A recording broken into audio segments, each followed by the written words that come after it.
Alright, hello, citizens of the Nigelverse. It is Nigel here once again, and welcome back to System Shock Radio. I got some topics for you guys. Without further ado, let's get into them. Some interesting topics this time around that I want to get into. And right off the bat, we start off with kind of a doozy. He adds, as there was some changes made to Twitter recently, that I kind of want to talk about. These came about the other day on July 1st, so about a week ago. It looks like, or at least that's when Elon Musk tweeted about and it came to light. Let's go over some of them and see how everybody's reacting to them. The changes to Twitter. Of course, Elon Musk, the CEO of Twitter, and people have kind of a love-hate relationship with Elon Musk, even just as a person and especially as the CEO of Twitter. And I think this just further complicates things. The tweet here, and I'm going to read the original tweet and then some of the quote tweets and stuff. Says, to address extreme levels of data scraping and system manipulation, we've applied the following temporary limits. Verified accounts are limited to reading 6,000 posts per day, unverified accounts to 600 posts per day, and new unverified accounts to 300 per day. So that was the initial tweet about the new limits to limits to how many tweets can be viewed. So verified accounts, aka people who are subscribed to Twitter Blue, which you see with the blue check mark, that was introduced I believe last year here, and that kind of caught some flack. Essentially, people having to pay about $10 just to have the blue check mark, or else a lot of their tweets might not be seen, but they can see 6,000 posts per day. And the post limit, that's whether or not you actually read them, even if you just scroll past them, and that apparently still counts. But then unverified accounts, such as normal accounts like my own, were only limited to 6,000 or 600, I should say, posts per day. So about a tenth of what the verified accounts can get. And then new unverified accounts, so like accounts that are made recently, and I believe within like a day or so of the account being made, he can only see 300 posts per day. And then also another change that was made is that you can't even see some of the tweets on Twitter without being signed in. And now, because this received a lot of backlash from a lot of people, it was changed at first to 8,000 for verified, 800 for unverified, and 400 for new unverified, and then eventually 10K, a 1K, and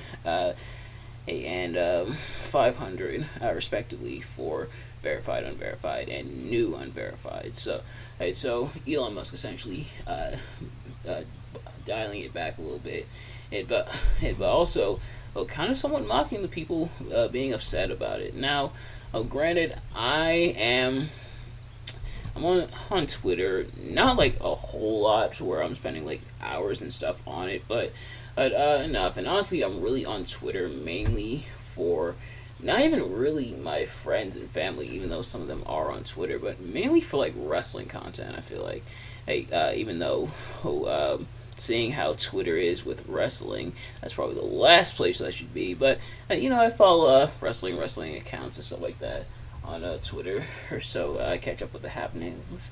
It even took me a little bit to actually get Twitter, but like to mainly stay in contact with friends and family, I'm gonna use Facebook and or Instagram. But yeah, so like I said, a lot of people are pretty upset about it, and obviously the data scraping and system manipulation and pretty much like data stealing, things like that, has been a problem for a lot of sites such as Twitter, which is why we had stuff like the blue checkmark verification in the first place to kind of combat like trolls and stuff, even though not really, because then all they have to do is pay the $10. But this has been heavily scrutinized as not a great solution. Penguin Z0 slash Moist Critical made a video going more in depth about it. If I remember, I'll link it in the comments and or description. And so if I remember, so I'll try to make a note of it. But he made a video kind of going more into depth about it, so I highly recommend checking out his video on it. But as for me, I wouldn't say it necessarily affects me per se, because like I said, I'm not on Twitter like a super whole lot, and when I'm scrolling through Twitter, it's not for like hours. It's only really for like a few minutes at a time. But even even scrolling past that counting as viewing the tweet, it does kind of suck, and it's kind of annoying. And apparently this is only temporary to kind of combat this. It's in fact this may or may not be may or may not have been taken out, like the restrictions may or may not have been lifted by this point.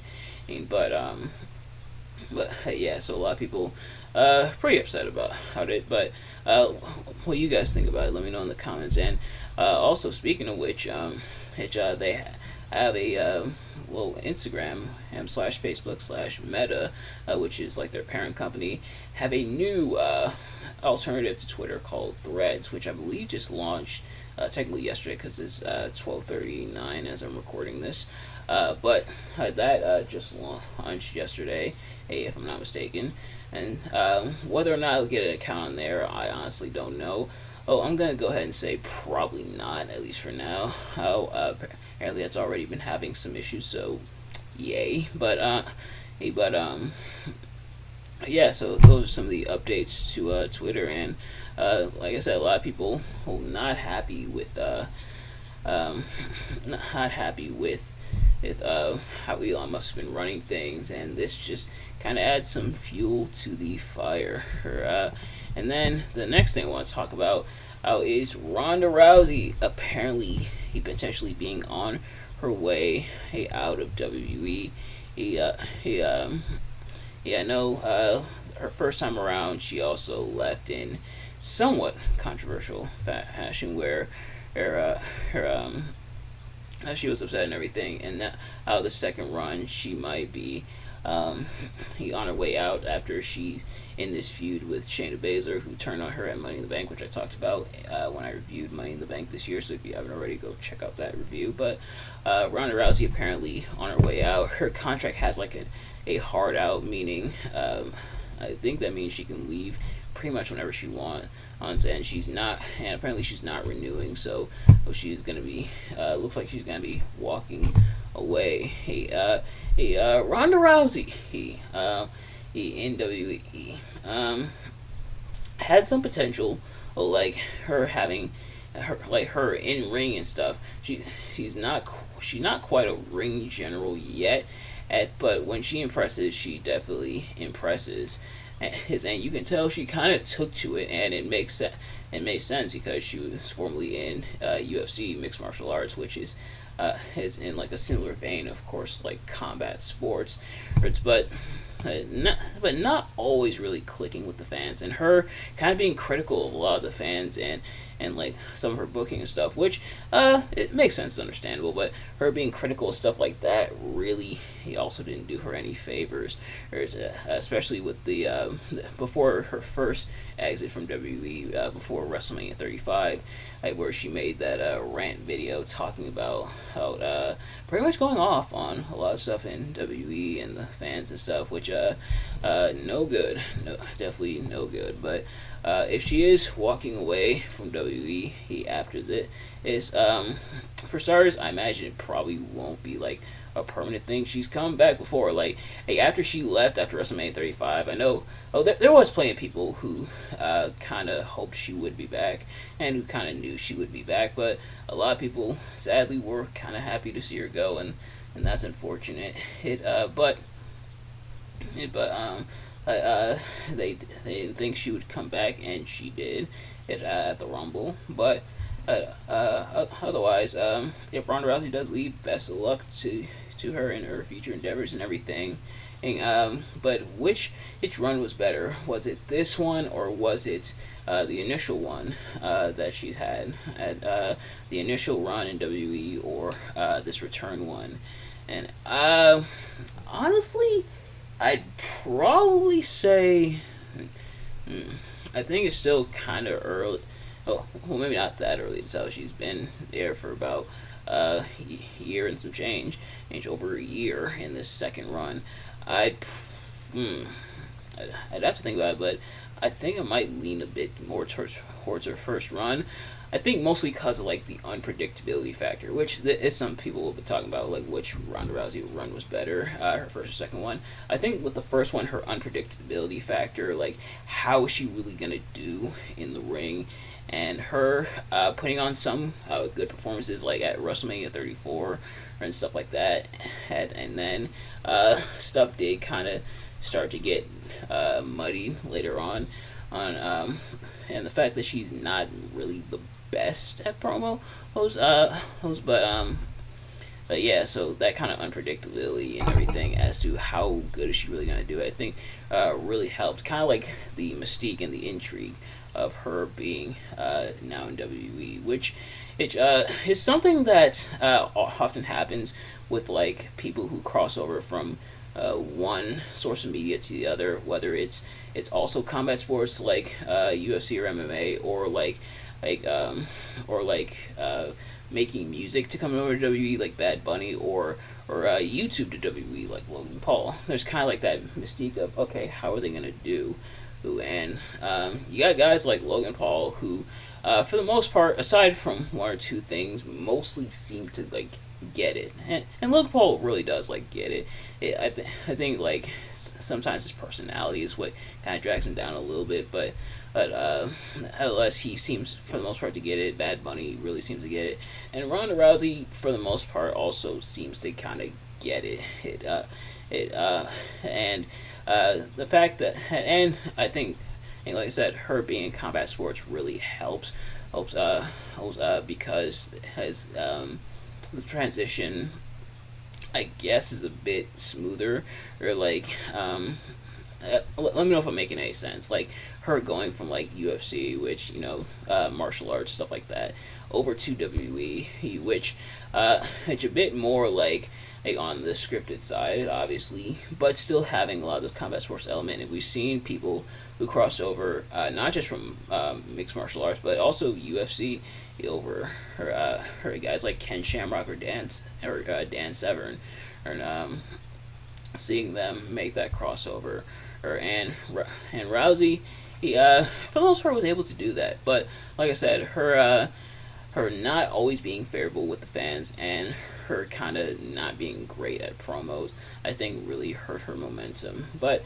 if she does come back, I know people will be interested, even if people pretend they aren't. I know people probably will be interested to see if she does come back.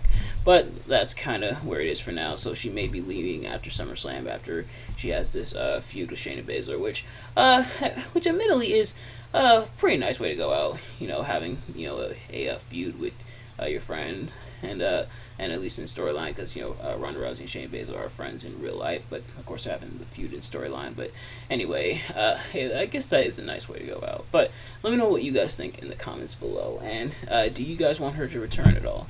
The next thing that we're going to talk about is My Hero Academia, my first anime that I'm getting into. Finished season 1 the other day, and now into season 2. Who is actually my friend, and Clarence, shout out to him, who actually got me in to My Hero Academia, and so far it's pretty cool. And he said he knew I'd probably like it because I'm really into superheroes and everything, and you can definitely tell like the superhero comic influence on the show, and a lot of the characters' mannerisms, and a lot of like the plot lines and stuff. The fact that things are a lot of those element hints you can tell are from like superhero related media and the comics and stuff like that, at blending that with anime and things like that. It really makes for an interesting story so far off the first season. A bit slow at times, but stuff usually is slow to start out. I like the main character, Zuko Midoriya, aka Deku, who he's pretty cool. Bakugo being kind of the edgelord, but also the history with with Deku, who's being mentored by All Might and all the other classmates such as Todoroki, etc. All kind of coming together, or like I said, a bit slow at times, but it makes sense. And this is what me and my friend were talking about, how when things are starting out, we're still getting to know the characters. The characters are still getting to know themselves, and the characters are still getting to know each other. And the writers are still getting to know the characters, meaning things are kind of still being fleshed out. And apparently, as I was told, the earlier seasons were, and the anime were pretty much being written at the same time, meaning when stuff is slowed down, only it's because they literally don't know what's going to happen next. They kind of have to wait for like the manga to finish up, for the manga to be finished being written, which is kind of tricky ground. Because you don't quite know what's gonna happen yet. Honestly, like if they waited until after, or at least after like the initial mangas were completed, which I probably will check out the mangas, but if they waited a bit, I'm sure it probably would have worked out a bit more in their favor, because now they have a bit more of a consistent guideline, as opposed to kind of almost having to not necessarily write it on the fly, but write it without fully knowing how it's going to evolve, if that makes sense. But so far, it's pretty cool. The action is pretty nice so far, and I like how Deku not only relies on his new power, or is a quirk that he gets, which of course is one for all from All Might, but also I also like how, unlike a lot of other superhero media, one for all isn't the solution to everything. Where Deku sometimes uses one for all, but also has to rely on his smarts and his wits and his nose that he's taken on superheroes. And I like how the superheroes are integrated into society, where it's treated essentially. It's very much. Honestly, it's very much treated how we would in real life. Where, or if tomorrow superheroes were discovered, like superhero powers started to manifest and develop, I think people would probably react the same way, being like, "Whoa, that's crazy!" And there'd be some people who are in it to genuinely help people, but then there'd be those who'd be in it for like personal fame or profit. So I do like those aspects, and yeah, I can't wait to see how it evolves from here. So far it's pretty cool. So obviously I'll probably keep you guys updated as we go along. And I'll probably also be checking out the movies and stuff, and maybe even reviewing them. Let me know if you guys want me to review the movies for the channel. But next thing we want to talk about, going back into the world of pro wrestling, is some of the early SummerSlam match rumors. Yes, SummerSlam is right around the corner, the biggest party of the summer, and we've already got some grade A awesome party guests. As some of the rumors and kind of some of the stuff slowly being confirmed. For starters, we have Ricochet versus Logan Paul, which, man, talk about some long-term storytelling. Pretty much dating back to the Royal Rumble, when they did that cool, like, Matrix-like spot where Ricochet was on one side and Logan Paul was on the other side, and they, boom, collide in midair. That was really cool. If I didn't mention it in my Royal Rumble review, that particular spot, shame on me. And you have every right to say, Nigel, shame on you for not bringing that up, because that was really cool. Well, almost a bit unnecessary, but also really, really cool. So now they're starting to feud. They had the brawl on Raw, and actually the spot that I talked about at Money in the Bank, again, check out that review, where Ricochet and Logan Paul kind of messed up the Spanish Fly through the table, where Ricochet hit his head and Logan actually hit his shoulder, which I forgot to mention. Logan's shoulder was like busted open. That was supposed to set up the angle, but because they did kind of botch it a little bit, which I can't blame them too much. The angle was kind of weird, and you can see Ricochet still trying to like commit to the spot, even though now their angle is a bit messed up. Like they probably, I think what they were supposed to do was go for the ladder, but they might have forgot or probably thought they could get away with it from the ropes. So I think that kind of brought it about, but that's really speculation on my part. But yeah, so. Nevertheless, because of that botch, they had to do the brawl on Raw. So now I guess we're getting Ricochet versus Logan Paul, which I'm interested to see that match. Then, and a match that's pretty much been confirmed on technically now last night's episode of SmackDown with the Tribal Court, which WWE, I get it. The Bloodline story is important. It's great. It's fantastic. It's cinema. Definitely all around. This segment was still great. That being said, though, 40 minutes on SmackDown, that's like almost half the entire show.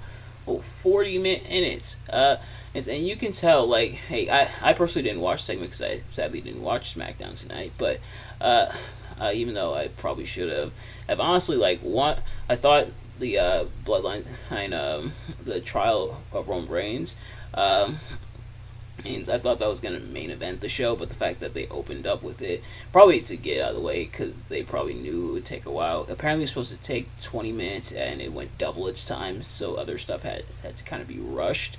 But yeah, the fact that it opened up the show, I'm like, oh, I already missed it. Well, I might as well not catch it. I probably still could have caught it, but I was like, oh, I already missed it. And honestly, it was kind of, I think it was like a little while in SmackDown. It was like 10 or so minutes in SmackDown. I'm like, oh, they opened up with that. Oh, okay, well, kind of too late to catch it. But I probably could have still caught it because a lot of stuff happened there. But afterwards, both the Usos were attacked. Jimmy Uso was actually being stretchered out, now leading to perhaps Roman Reigns versus Jey Uso for the Universal title at SummerSlam. Not gonna lie, I'm kind of scared. Mostly because apparently the goal for WrestleMania 40 next year is Roman Reigns versus Cody Rhodes once again for the WWE Universal Championship. So that means one of two things. That means either A, Jey Uso is going to lose to Roman at SummerSlam, or B, Jay's gonna beat Roman, but then drop the title right back to Roman. And honestly, if I had to pick between the two endings, you might as well just let Jay lose at SummerSlam. Like, I hate when they do the whole, oh, this guy has a title, but actually we're gonna put it back on this guy. Like, I can't stand when they do that, and it's not the first time they've done it, and I know it won't be the last, but I hate when they do that, because then what was the point of taking it off of them in the first place? Now, I'm not against people winning a title multiple times, holding a title multiple times, but to lose it, to win it right back, right afterwards, hurts like what Wardlow did with the TNT title. Like, that's annoying. Or like what Charlotte and Sasha did with the Raw Women's Championship in 2016. That was annoying. Like if you're going to have someone, if you're going to take the title off someone, take the title off of them, and let the other person hold it for a little bit, at least like a few weeks or a month or so. Oh, and then maybe have the person win it back. But to have it like drop it to that person, then immediately go back to that person, like that's pretty annoying. So if the goal is Roman versus Cody, either let Jay win it and hold on to it for a little bit, and then maybe lose it to someone else, or have Roman win it back later on down the line, leading up to Roman versus Cody. Or you could have Jay versus Cody at WrestleMania, or just have Jay just lose to Roman straight up. I know that's kind of the unpopular decision, but I really don't want to see more like hot potato wing. Oh, this guy has the title, but now we're actually gonna put it back on this guy. Sorry, like that's annoying, and but and then the next match being kind of rumored is Gunther versus this is not necessarily rumored, but pretty much like all but confirmed at this point, is Gunther versus Drew McIntyre for the Intercontinental Championship. Kind of scared for this one too, because this one WWE's almost kind of booking themselves into a corner, which not the first time they've done, and I know it won't be the last. But on one hand, and Gunther definitely seems like the guy they're pegging to beat the Honky Tonk Man's record for the Intercontinental Championship.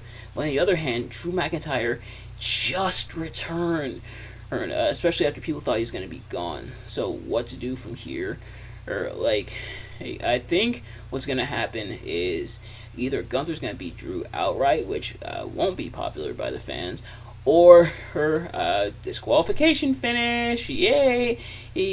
Which I feel like the disqualification finish, or like the countout finish, or like pretty much the finish where or the champion doesn't have to lose a championship, but the challenger still looks strong in defeat. That's kind of like WWE's get out of jail free card when they kind of book themselves into a corner like this.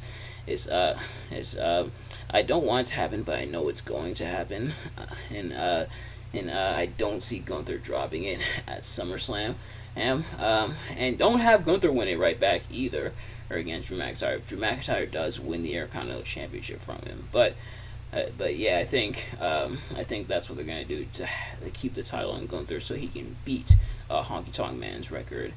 Other matches so far confirmed. We may get a potential Judgment Day, a challenge for the World Championship. Damian Priest and Finn Balor kind of going at it.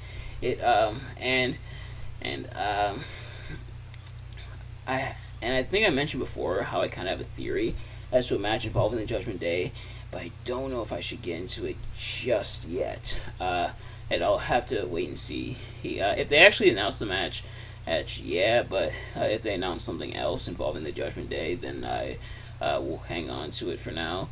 It doesn't look like we're getting John Cena versus Grayson Waller at SummerSlam like I thought we might. I don't know if I mentioned that in the Money in the Bank review. It looks like John Cena's appearance at Money in the Bank was a one-off, so thanks for coming, John. Yeah,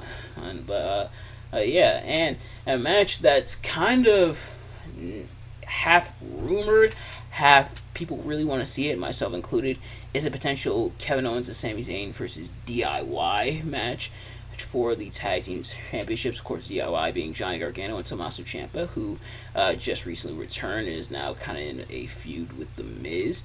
And I think they might have alluded to it as well with Johnny Gargano and the way he's kind of, because it's just him, Cancel Ray, and Indy Hartwell, kind of saying they're waiting on him possibly being Tommaso Ciampa. That's how a lot of people interpreted it.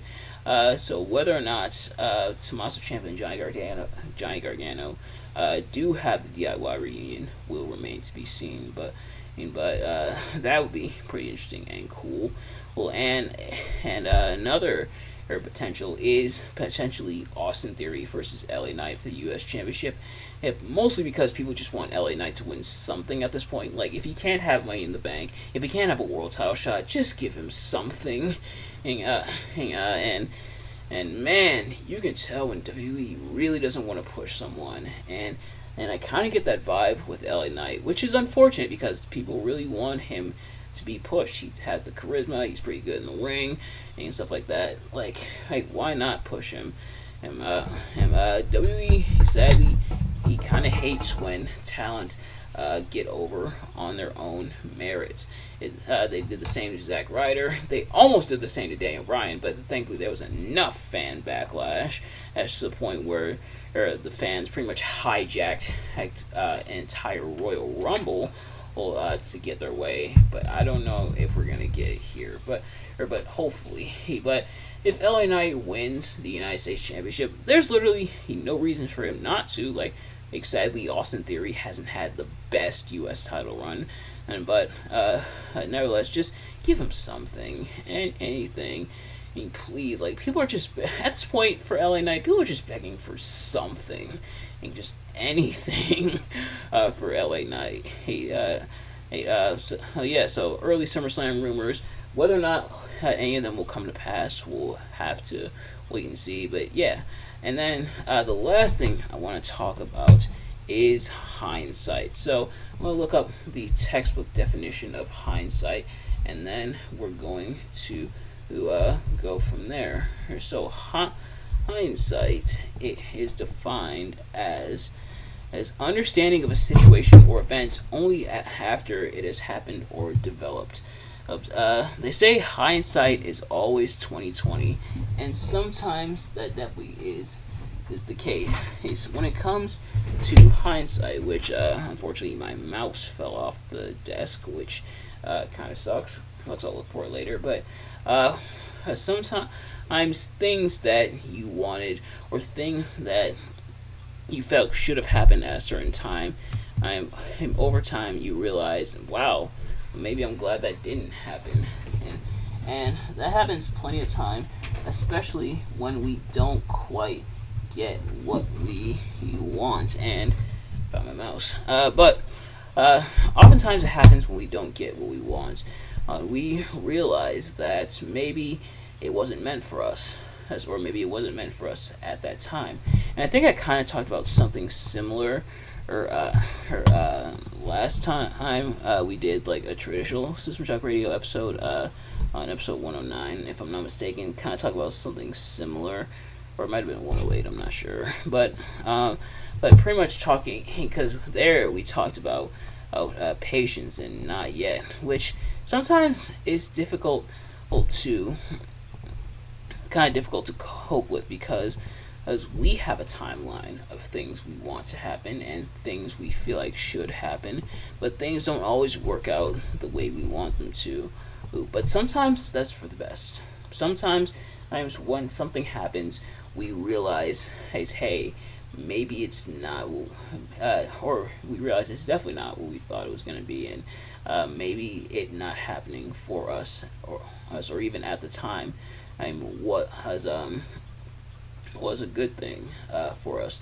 There's been a lot of times where we've escaped a situation either by doing something else, or we got sick, or something happened that delayed us, and then something happened, and we're like, man, we're glad that didn't happen, and we're glad that things worked out this way.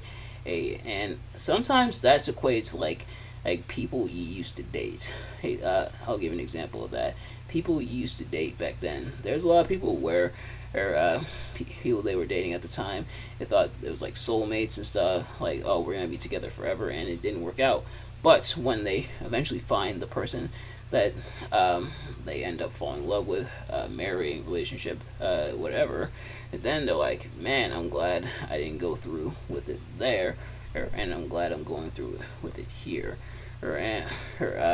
So hindsight is a wonderful thing. Things may seem like they suck at the time, and they very well could, but perhaps it's setting you up for something greater. And that's what I'll submit to you here, is that perhaps it's not a case of why didn't it happen. Perhaps it's a case of maybe it shouldn't have happened, or maybe it shouldn't have happened that way. And there are plenty of things in my life where at the time I was upset that it didn't happen that way, and sometimes I reflect like, hey man, it sucks it didn't happen that way. But then I realized maybe it not happening that way is for the best. An example I can give is I wasn't always the popular kid in school. In fact, sometimes I was bullied. But I feel like me being popular, trying to fit in with all the trends and everything, and having all like the latest stuff, perhaps I wouldn't turn out to be the person I am today because of it. It had nothing wrong with having stuff that's like modern or current and stuff like that. Nothing wrong with that at all. But sometimes fitting in isn't always the best, because trends change and people change. And so, me trying to keep up with all the trends and everything, I don't think I would have been able to keep up, and I don't think I would have been able to develop myself to try and be as unique as I am and try to be, if that makes any sense. So, perhaps me not fitting in was the best thing that could have happened to me, because I was able to do other stuff and kind of stand out on my own. And sometimes you weren't made to fit in, you were made to stand out. But nevertheless, I'll leave you with that, because this episode is really long already. But thank you all so much for watching. I hope you enjoyed. If you did, please do me a favor, like, comment, subscribe, share it with your friends, turn on post notifications so you know every time I upload a video, so you can see as it drops. Let me know in the comments below your reaction to anything I talked about in this episode, and I will see you guys later. Peace.